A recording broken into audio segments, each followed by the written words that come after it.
I met her during the fire alarm. Not a real fire. Just one of those midnight drills the building used to run randomly, though somehow she always seemed dressed like she expected it, bare feet, silk robe, nothing underneath but implication. Her door opened a half-second after mine.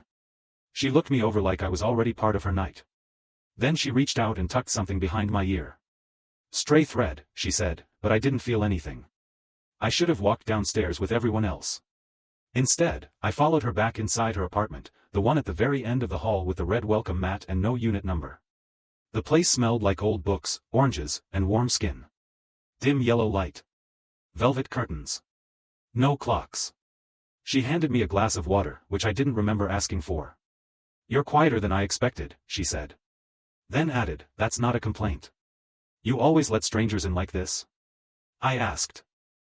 She gave a half-shrug, robe slipping just a little too far down one shoulder. "Only the ones who pause before knocking." You hesitated. That means something. I didn't ask what. I just sipped the water.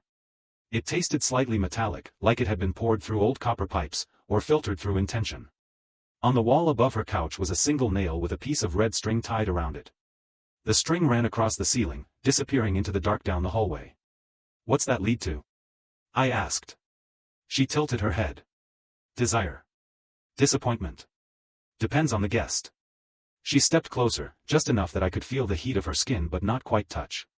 "You want to follow it?" I hesitated. Not because I didn't want to, but because I did. That's always the mistake. She smiled. "You're the type who thinks wanting something is a trap. Isn't it?" "No," she said. "Not if you know how to stop." She reached up and slowly, deliberately, traced her finger from the knot in the string to my shoulder. The string didn't move. But I swear I felt it. "You think this is a game?" I asked. She leaned in so close I could feel her breath in my mouth.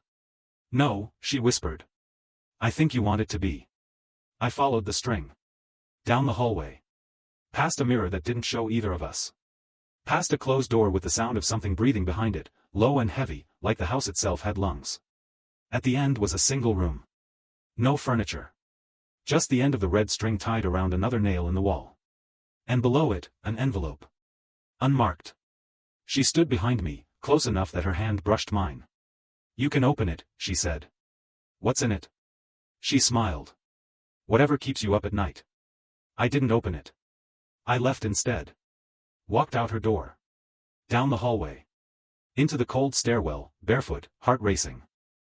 When I got back to my apartment, I had a new message written on my mirror in red lipstick.